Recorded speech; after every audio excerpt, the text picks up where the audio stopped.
Selamat siang teman-teman semuanya.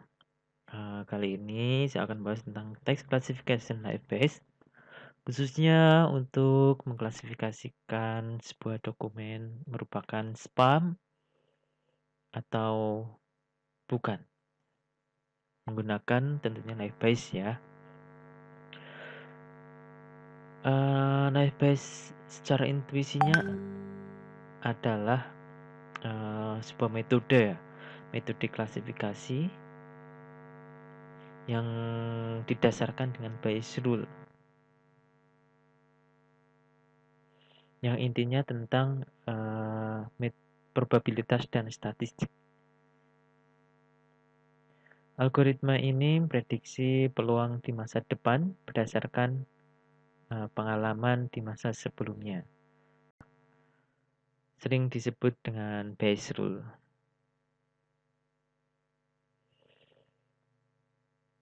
Biasanya klasifikasi ini mengasumsikan variabel independensi dari masing-masing kejadian.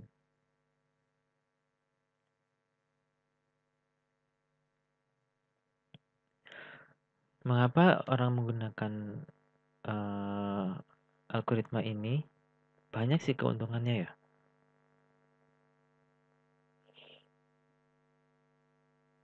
Karena salah satunya dari datanya yang digunakan bisa dengan mungkin agak nggak terlalu banyak juga bisa, banyak pun bisa juga. Maka banyak variasinya. Dan kelasnya pun bisa bervariasi, tidak hanya binary klasifikasi, tapi juga mungkin banyak kelas. Yang paling orang suka adalah ya mudah dipahami ya kalau menurut saya. Oke, kita langsung ke base rule-nya.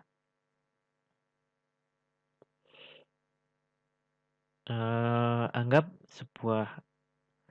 satu email itu anggap kita sebagai dokumen ya. Satu dokumen file email itu nanti kita beri label. Label ini kita sebut dengan kelas. Atau dalam rumus ini dokumen atau email disimbolkan dengan D, and kelasnya atau labelnya disimbolkan dengan C. Sehingga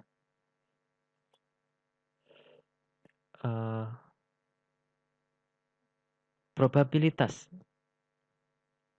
sebuah dokumen merupakan kelas C itu bisa dicari dengan mengalihkan probabilitas sebuah dokumen yang kelasnya C dikalikan dengan probabilitas kelas itu sendiri dibagi dengan probabilitas dokumennya. Atau sering orang-orang menyebutnya ada yang disebut dengan posterior probability, ada class probability, ada yang likelihood, juga ada yang disebut predictor. Dari rule di atas kita bisa breakdown dan mencari most likely class, yaitu apa yang kita cari, atau kita ingin mencari dokumen tersebut itu merupakan kelas yang mana, itu bisa menggunakan Bayes rule yang di sini. Bayes rule kenapa di sini menggunakan Argmax? Hal itu dikarenakan karena Nanti kita mencari most likely kelasnya ini pada setiap kelas yang mungkin. Kalau pada kesempatan ini kan kita menggunakan kelas spam dan bukan spam ya. Nanti si ini terdiri atas setnya adalah spam dan not spam. Oleh karena itu, most likely kelasnya ini dicari yang terbesarnya dari hasil probabilitasnya. Nah, probabilitas ini nanti menggunakan rumus mencari probability kelas dari suatu dokumen dikalikan dengan probability kelas yang muncul dibagi dengan probability dokumen. Sebetulnya antar kelas yang kita cari ini ada kesamaan, yaitu kesamaan di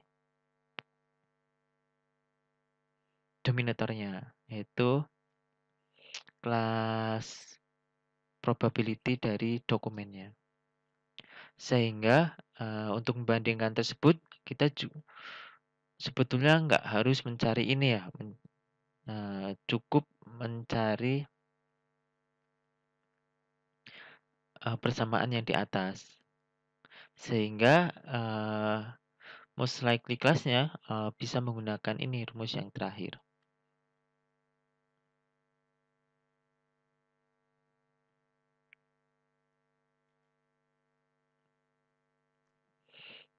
Kita tahu bahwa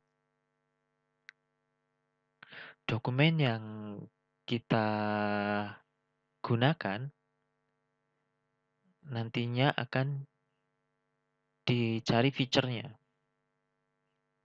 Dalam NLP itu kan kita tahu bahwa fiturnya itu adalah kata ya, atau sering disebut dengan token. Jadi setiap dokumen itu nanti dicari token-tokennya. Sehingga dari rumus ini kita bisa breakdown untuk mengaitkan dokumen itu menjadi token-token. Kalau dalam hal ini, fiturnya adalah X1, X2, sampai Xn. Semisal ya, di sebuah dokumen, itu ada 5 feature. Ya nanti N-nya itu nyampe 5. N sama dengan 5.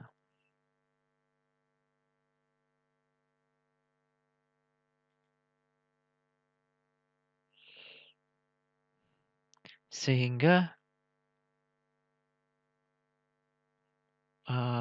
most likely kelasnya ini bisa dicari dengan mencari ini probabilitas fitur-fiturnya terhadap suatu kelas.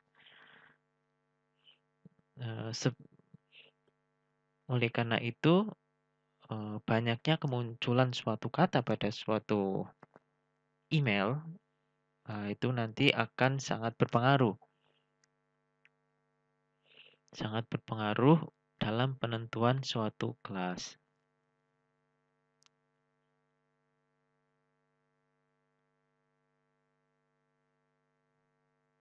Ini sama ya. Ini jadi langkah berikutnya adalah dari email agar bisa dijadikan komputasi dengan iFiles, tentunya kita gunakan back of words asumsi. Di mana antar token-tokennya itu saling independen, tidak mempengaruhi kemunculan token yang satu dengan token yang dua, token yang selanjutnya. Semisal gini, ada dua kata, kata pertama dan kata kedua. Apakah kemunculan kata kedua itu dipengaruhi oleh kata yang pertama? Nah, pada Naive ini kita asumsikan bahwa itu tidak berpengaruh, sehingga rumus probability ini bisa dicari dengan mengalihkan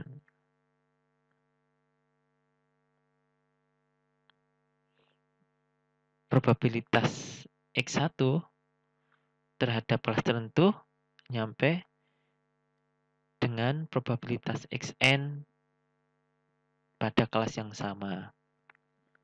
Jadi kita udah ini ya, udah bisa mencari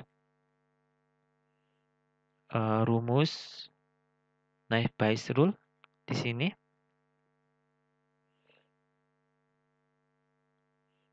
dengan mengkaitkannya dengan token-token yang telah kita buat. Karena apa? Karena probability dokumen ini kita tidak perlu menggunakannya. Sementara probability kelasnya kita bisa cari di antara dokumen-dokumen. Seberapa besar dokumen yang kelas C ini dibagi dengan banyak dokumen. Dan ini kelas probability dari dokumen terhadap kelas kita bisa cari dengan mencari probabilitas dari setiap token-token yang muncul pada suatu dokumen.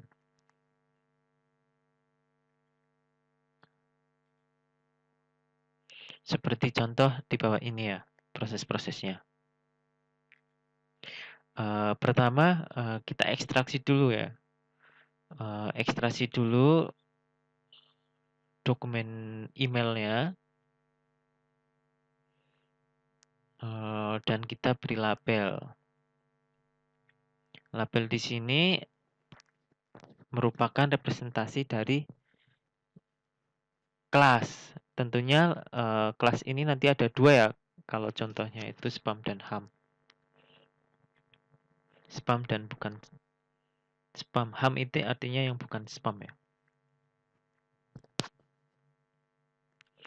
Terus dari sini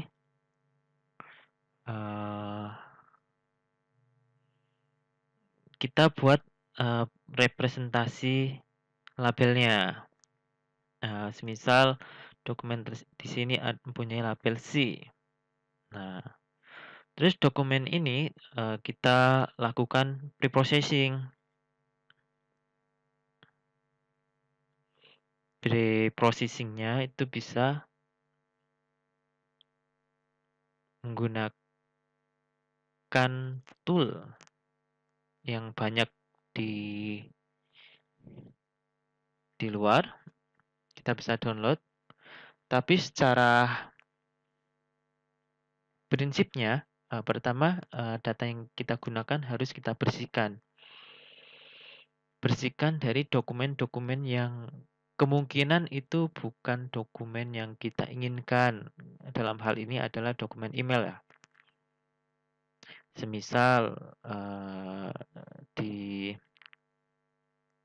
dokumen yang kita miliki ada dokumen yang dibuat oleh OS misal,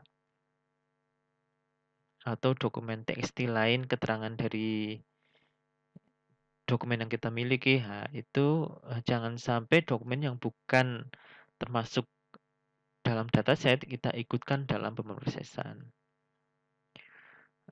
Terus dokumen yang kita dapat, nah kita lakukan tokenisasi.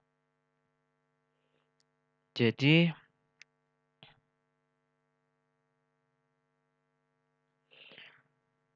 tokenisasi ini adalah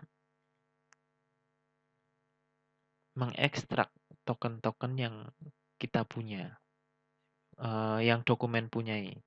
Dalam hal ini kan kata-katanya ya. Nah, setelah tokennya diekstrak, terus dilakukan stemming. Nah, stemming ini tujuannya adalah agar kata-kata yang kita ekstrak tadi kembali ke bentuk dasarnya. Sehingga ini akan mengurangi banyak sekali feature-feature yang terlibat di dalamnya. Semisal, kalau kita mempunyai, kalau di bahasa Indonesia ya, ada kata makan. Nanti makan mendapat imbuhanmu jadi memakan. Sebetulnya kata dasarnya adalah makan.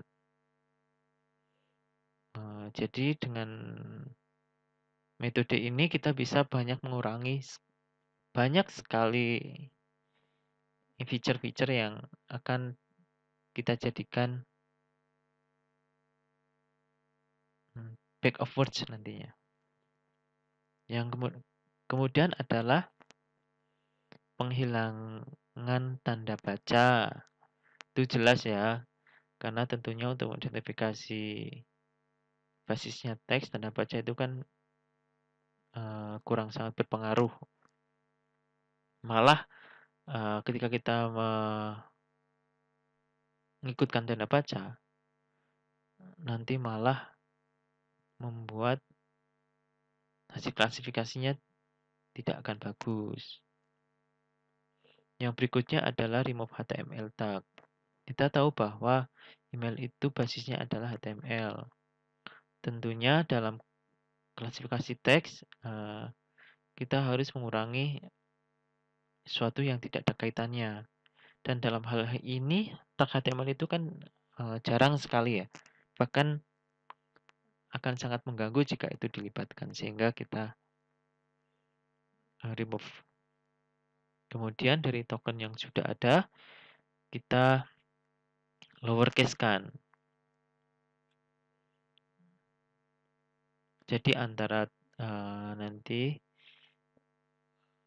kata yang uppercase atau lowercase itu akan digabung. Kemudian baru buat back of word. Nah, seperti ini contohnya.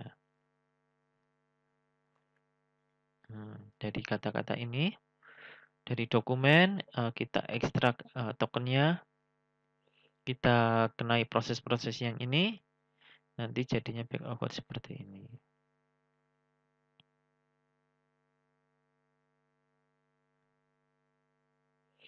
Dari back of word seperti ini, terus kita cari nih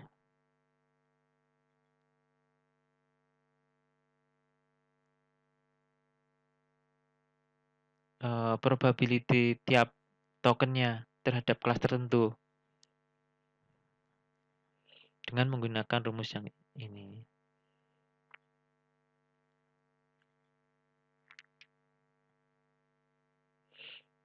Nah, cara mencari probability dari setiap kelasnya, ini dokumen dari setiap kelas dibagi dengan jumlah dokumen. Kemudian probability dari setiap tokennya, kita bisa hitung jumlah token tertentu dari setiap dokumen dengan kelas tertentu dibagi dengan semua token dari kelas yang ada. Token dari kelas yang akan kita cari. Semisal ya, ada kata Viagra. Nah, ini berarti kemunculan kata Viagra pada kelas spam itu sama dengan jumlah Viagra, kata Viagra dari kelas spam. Nah, jadi dokumen yang memiliki kata-kata Viagra itu dicari jumlahnya, jumlah katanya berapa yang melibatkan kata Viagra itu, tapi dari kelas spam, terus dibagi dengan jumlah kata dari kelas spam.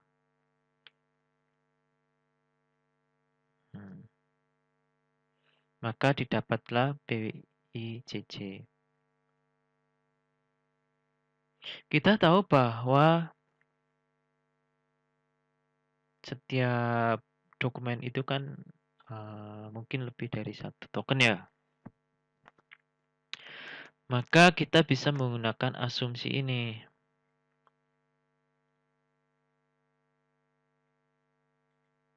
Asumsi ini untuk mencari probability suatu dokumen terhadap kelas tertentu. Jadi probability dari setiap token dikalikan dengan probability setiap token yang ada di dokumen yang kita maksud. Sehingga di sini proses belajarnya adalah tergantung dari data set yang kita gunakan. Jadi semisal kalau dataset yang kita gunakan itu mengandung kata-kata tertentu yang itu berkaitan dengan suatu kelas tertentu, maka peluang dokumen baru yang akan kita cari kelasnya akan sangat menentukan.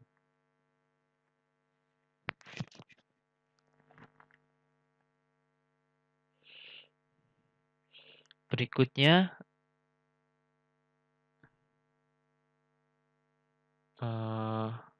setelah kita mendapatkan probability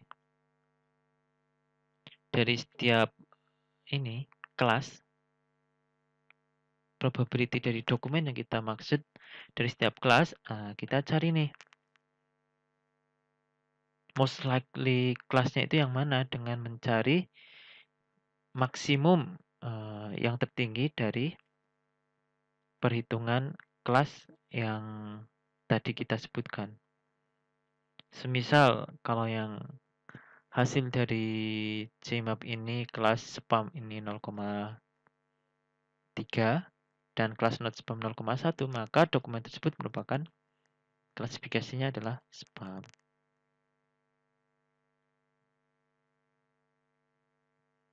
Mungkin contoh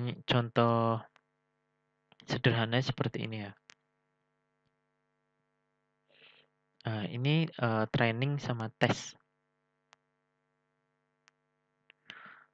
Jadi ketika ada trainingnya itu ada dua kelas, C dan J, di mana setiap C-nya itu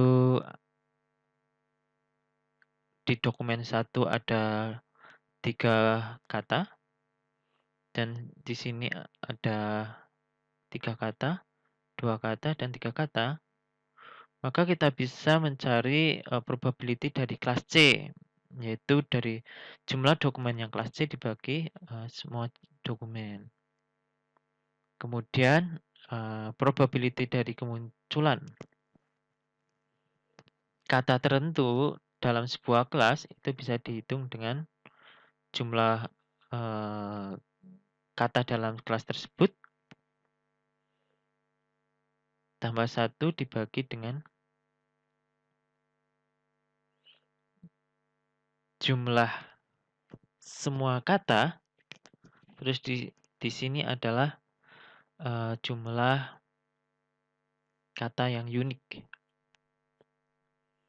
Karena di sini sudah menggunakan ini ya, Laplace smoothing ya.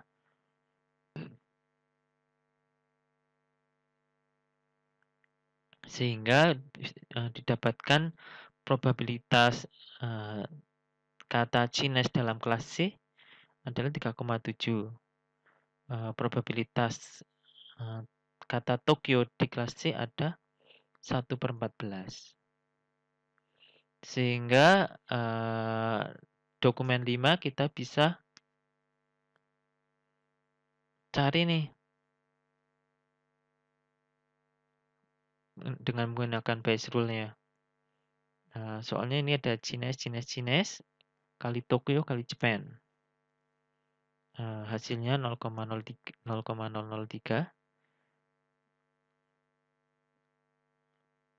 dan jika itu mengulang kelas C hasilnya 0,01. Jadi dokumen 5 ini bisa diklasifikasikan menjadi kelas C. Seperti itu contohnya. Untuk lebih detail dalam perhitungan spam dan bukan spam pada data yang telah kita download, kita akan menggunakan tools Jupyter Notebook untuk lebih detail tentang programmingnya. Kali ini saya akan bahas tentang penggunaan Jupyter Notebook dalam AI untuk mengklasifikasikan apakah sebuah dokumen itu spam atau ham. Tentu untuk memulai tersebut, bagi teman-teman yang ingin melakukan hal yang sama,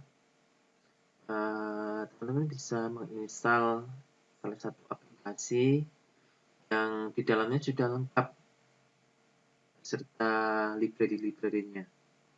Kalau saya menggunakan Anaconda Navigator. Kemudian untuk mulai menggunakan Jupyter Notebook, teman-teman bisa klik launch pada menu Jupyter Notebook.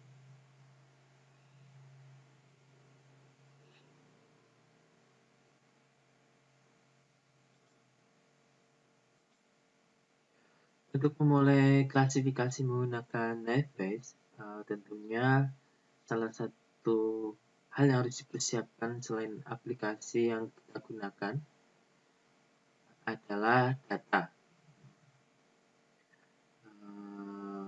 Untuk data, silakan teman-teman bisa nyari di berbagai sumber. Kalau saya ini menggunakan spam data atau bisa kalian cari di Kaggle atau sumber-sumber lainnya.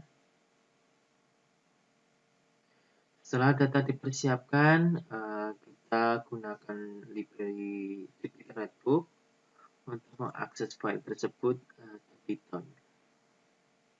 Tentunya untuk mengakses library, kita juga membutuhkan library-library di Python agar memudahkan kita untuk memproses dokumen yang tadi kita tunjukkan, apakah itu spam dan bukan spam. Pertama, library-nya adalah kita menggunakan Panda, Matplotlib, nanti digunakan untuk visualisasi, dan yang paling penting adalah ini NL3. NL3 ini biasa digunakan untuk NLP ya, Natural Language Processing, dan sklearn. Nah, di sini sklearn itu biasanya banyak ini library untuk klasifikasi kan, Naive-Bayes, logistik, dan lain sebagainya. Tentunya untuk mengakses tersebut kita juga bisa menggunakan metode stream atau kita langsung read file, karena ini banyak, kita pakai metode stream ya, caranya dengan open, terus lokasi filenya sama encoding. Nah, ini contoh salah satu dokumennya adalah seperti ini. Tentunya dokumen seperti ini kita harus cari ya, mana yang akan kita jadikan objek untuk mengklasifikasinya. Di sini dalam sebuah email, ini ada header-nya, ada from, return, receive, deliver, dari mana, gitu kan. Tapi apakah ini penting? Ya, bisa jadi penting. Tapi kali ini kita akan memprosesnya pada bagian body saja ya. Karena kalau kita lihat di sini header-nya itu banyak.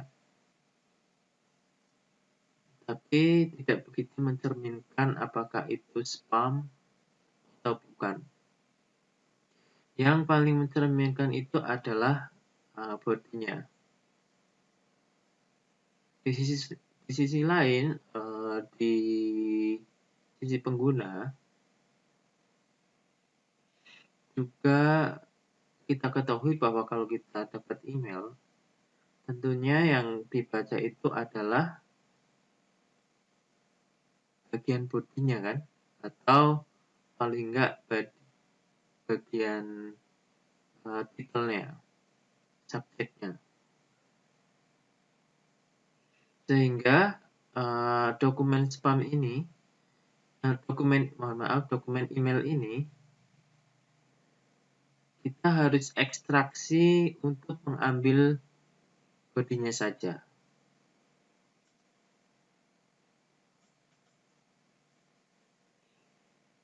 Nah, untuk mengambil bodinya kita pakai contoh seperti ini, dan hasilnya adalah seperti ini. Jadi headernya juga hilang ya.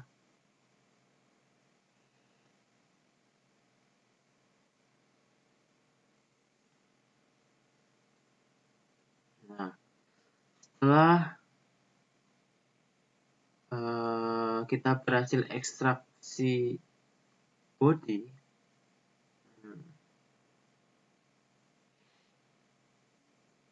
kita kemudian ada pre-processing ya, karena tentunya untuk memproses body email yang seperti ini dalam library NL3,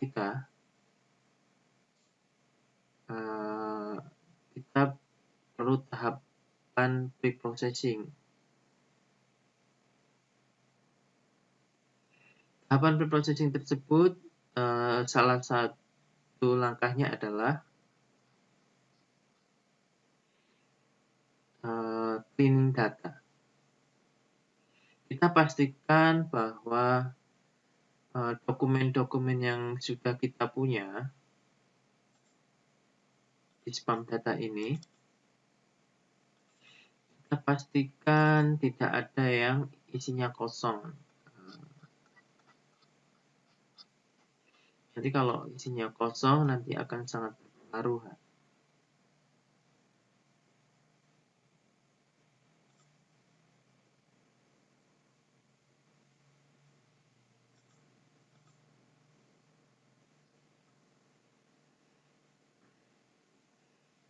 Terus kemudian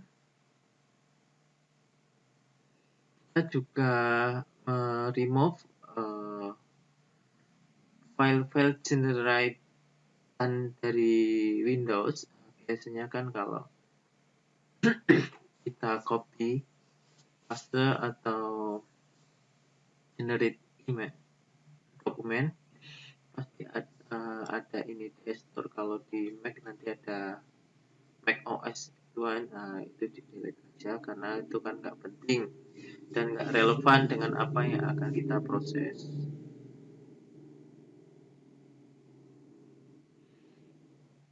Kemudian setelah itu kita beri ID ya untuk setiap dokumennya, agar untuk trackingnya lebih mudah. sekarang kita visualisasikan data tersebut dengan menggunakan matplotlib, dan kita dapat bahwa dari data yang kita punya 33% itu dilabeli dengan spam. Sisanya adalah email yang bukan spam.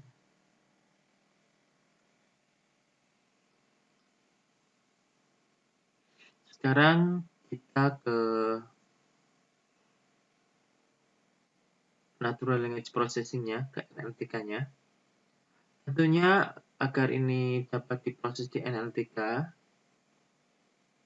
kita juga harus sesuaikan inputnya ya. Biasanya sih representasi teks di NLTK itu dalam bentuk token ya. Jadi langkah pertama adalah tokenisasi. Nah, semisal dari ini ya, contohnya all work and no place, make check and build point. Nah, ini diekstrak menjadi token-token. Jadi ini dianggap satu token, ini satu token, dan spasi kita hilangkan. Yang kedua, langkah berikutnya adalah removing stopwords. Kenapa stopword itu dihilangkan? Ya, salah satu kegunaannya adalah kita mereduksi kata-kata yang tidak begitu relevan. Sehingga nantinya dictionary yang kita punya itu akan semakin sedikit dan akan berimbas dengan waktu pemrosesan. Dengan berkurangnya feature, maka pemrosesan juga akan semakin lebih cepat. Stopword itu tidak begitu berpengaruh untuk penentuan apakah ini spam atau ham, karena kan stopword kan biasanya sebagai ini kan hubung atau kata ganti, itu kan tidak begitu bermanfaat kalau kita proses untuk mengklasifikasikan apakah ini spam atau bukan.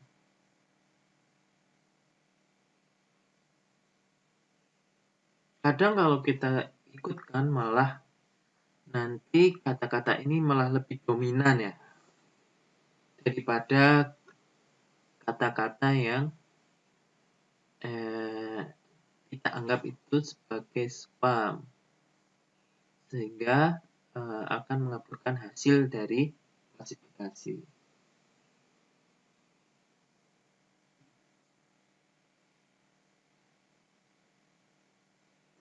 Untuk stopword sendiri di library-nya juga ada ya, tinggal kita gunakan. Terus langkah berikutnya adalah stemming. Jadi stemming ini untuk reduksi feature, artinya menghilangkan imbuhan atau bentuk-bentuk yang bukan dari kata dasar menjadi kata dasarnya.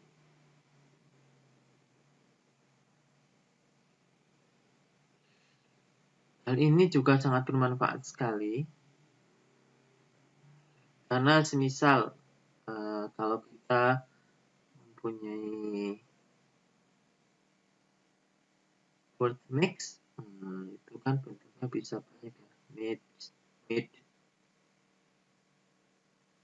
atau contohnya kalau kita punya kata it, itu bentuknya kan juga banyak, it, eaten. Nanti diubah ke bentuk dasarnya it.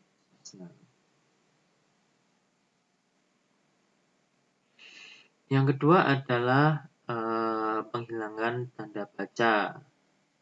Nah, kita tahu ya, tanda baca itu kan sering digunakan. Tapi apakah ini relevan untuk ketentuan spam? Nah, makanya kita hapus saja. Yang paling penting di sini adalah penghapusan HTML tags pada email. Sehingga akan mengurangi jumlah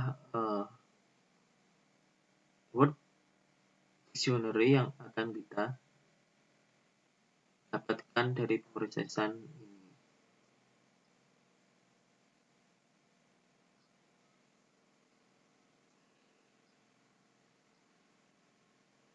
Dari langkah-langkah tersebut kita lakukan pada setiap dokumen ya. Terus kemudian dari dokumen tersebut nanti kita dapatkan dictionary di sini.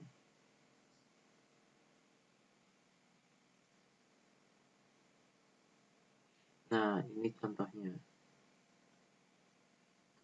Setelah dokumen yang tadi kita reprocessing, nanti jadi token-token yang relatif dengannya.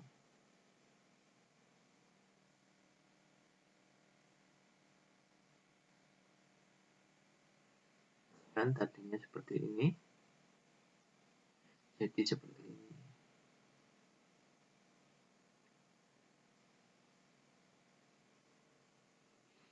Setelah data siap,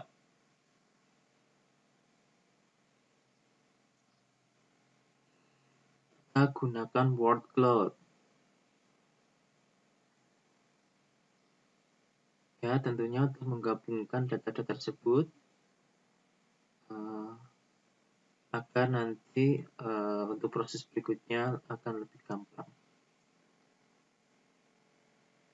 Nah, setelah word cloud ham dan spamnya siap, sekarang kita beralih ke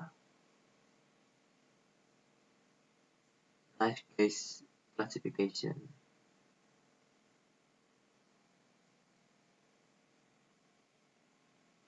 Tapi sebelumnya kita generate vocabulary dan dictionary ya.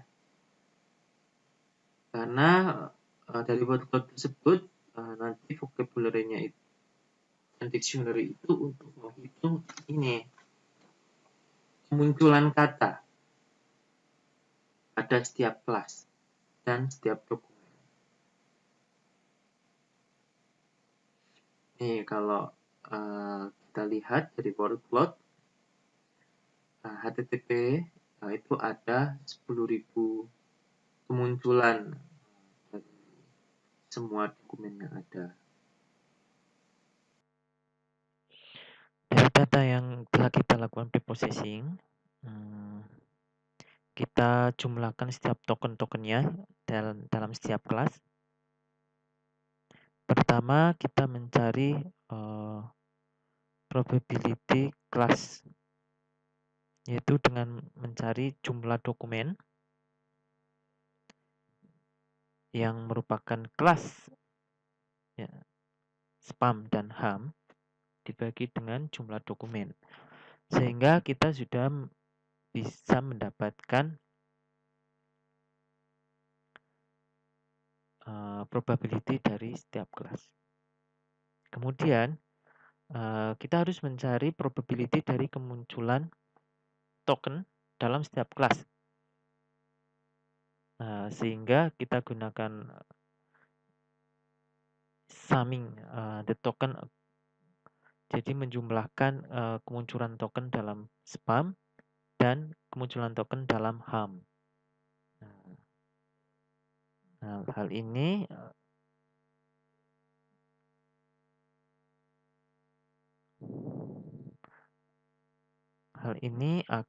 digunakan untuk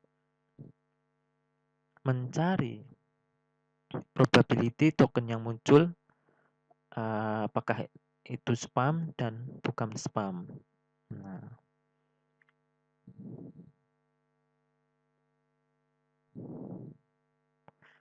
sehingga dari sini kita bisa ini mencari probability dokumen terhadap suatu kelas nantinya, sehingga kita siapkan tes datanya. Oke, untuk mengevaluasi model yang kita telah buat, kita bisa menggunakan metode confusion matrix ya. Nah, di sini ada true positif, ini true positif, ini false positif, false negatif, dan true negatif. Apa itu? Jika true positif menunjukkan jumlah data uji yang diklasifikasikan sistem ke dalam kategori spam, dan semua data tersebut memang benar termasuk kategori spam.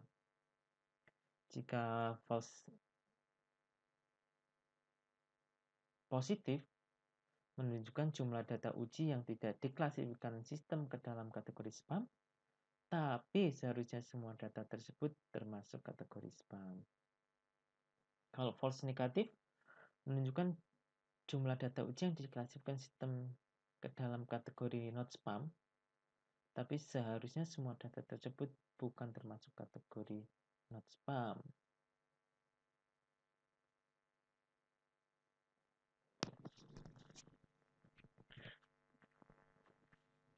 Dan juga